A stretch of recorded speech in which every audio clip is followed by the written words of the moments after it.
Hi everyone, hope you're doing well from wherever you're watching this channel, depending on your time zone. Now, Ruto's Mount Kenya visit is a very clear explanation to why his budget is double what Uhuru was spending when he was the president. We were told we are now going to have a hustler government that cares for the people, that spends too little, and that Uhuru was dynasty. Then we wondered when Ruto went to the office, what Uhuru was spending in 1 year, Ruto was spending in 6 months' time. Then the following month, and even before, he would ask for supplementary budget. So how? A dynasty spending too little, then a hustler purport to be the poor and who understand poverty. So look at the visit of William Ruto in the Mount Kenya region to explain how this money is spent. And indeed to explain that, to evidently show that Ruto just went from Mount Kenya region to politics, but not for development. Now imagine this scenario, a president going to launch a classroom in Laikipia, that is Laikipia West, to launch a classroom. But how did he got to that primary school? How did he go to the school to go and launch the classroom? It was by a way of air. 9 choppers landed in Laikipia West just for the president to launch a classroom. 9 choppers. And a fleet of vehicles that we are not even going to count, but just 9 choppers, including a military chopper, because now this is the chief in.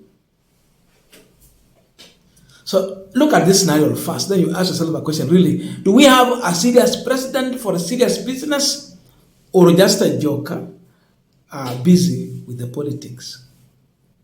Just look at that.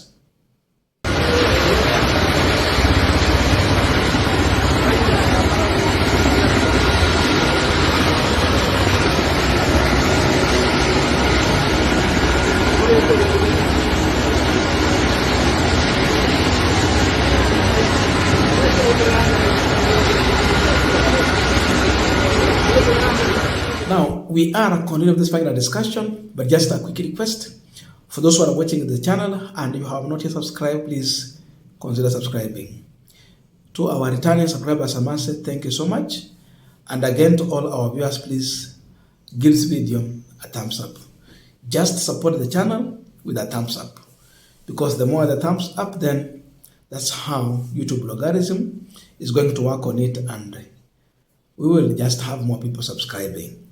So keep on supporting us through the thumbs up. It is not going to cost you anything, but it is a very serious support to the channel. Thank you so much, and back to our discussion. Now, tell me, was Ruto serious with the working tour of Mount Kenya, or it was politicking tour? Because when it comes to political season, that is campaign season, it is normal and common. Politicians will have a budget. They have the air budget, ile ya kuruka na ndege. They have the road ya kutumia barabara. Na kama pia kutakuwa na ile ya meli ama maji, pia itakuwa ukienda kule Lamu na kwingine. So look at the budget that the president spent on to go and launch a classroom. That budget is almost same amount used to build that classroom. Or if not at least half of the real cost that was spent on that classroom. Classroom imejengwa kwa nusu milioni. Wewe umekuwa facilitated with 1 million kwenda ku launch that classroom. Iko shida? Ama tuko sawa? Now, the reason why I brought this video here, it is just to educate the taxpayers and just show you how your taxes is being spent. Remember, from the word go, Ruto is not spending his own money. The money that keep on being used on these tours, it is taxpayers' money. He don't go inside his pocket, not even his salary. We taxpayers, we are the one facilitating William Ruto from one point to another. His food, his clothes, his health, it is taxpayers' money. So, tunagaramika. Na kwa sababu tunagaramika, it is also our duty and responsibility to audit. So we are here to audit Ruto's visit to Mount Kenya. And this visit is so costly. So imagine these are just choppers. Nine of them. Now add on the amount that was given out to the cheering squad in order to cheer William Ruto and give him the needed audience. So imagine how much they spend. Look at that. The Shaka told us about the group that he formed, ile ya kuimba. That everyone in that group was given 80,000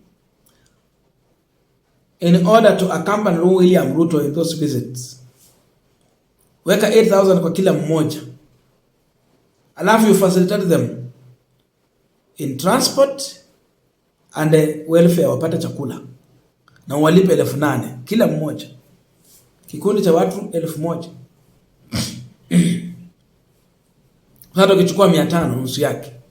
Imagine how much they spent. He was not spending his own money, he was spending the taxpayers' money. That if the president will get this place, he will be heckled. So what do? We have to organize for an audience that will be friendly to him so that he is not embarrassed here. So how do we do it? Budget. Why is State House budget double? From the time Ruto entered that office, akasema kulikuwa na mlevi, kukakuwa na bar.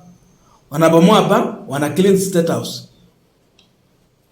Sasa huyu Mkristo mwenye bunge la wananchi wanamuita ndugu wa Yesu Kristo, how comes he's not drinking, he's just eating food and he's spending more than what the man he referred to as a drunkard man was spending? This makes Kenyans to say, heri yule mlevi wetu kuliko huyu ndugu ya Yesu Kristo. That's not the conversation. Because huyu ndugu wa Kristo anakula zaidi pesa ya ushuru. He really spends too much.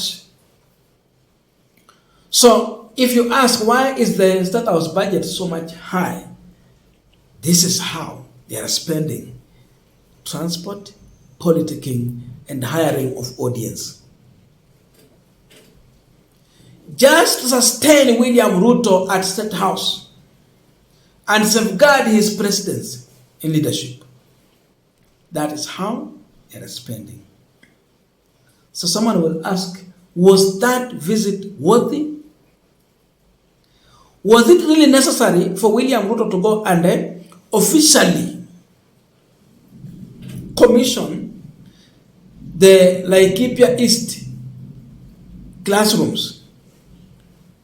When tuko secondary school ama primary school, wamejenga madarasa, you are commissioning 9 choppers, just taking you there with your team. Then the board, the hired audience, wako pale. That is insane.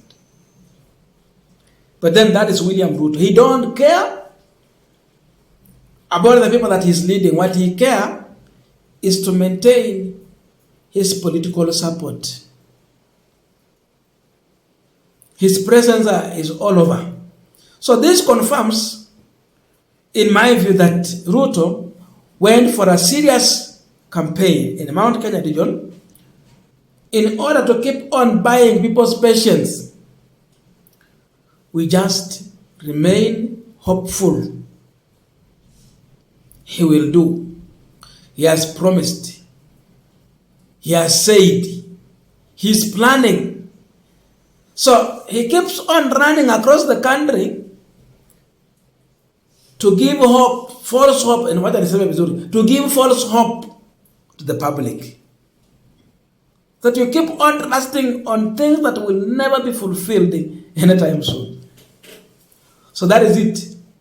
And that is William Ruto, your president. I don't know your views, but let us meet in the comment section to continue with this discussion.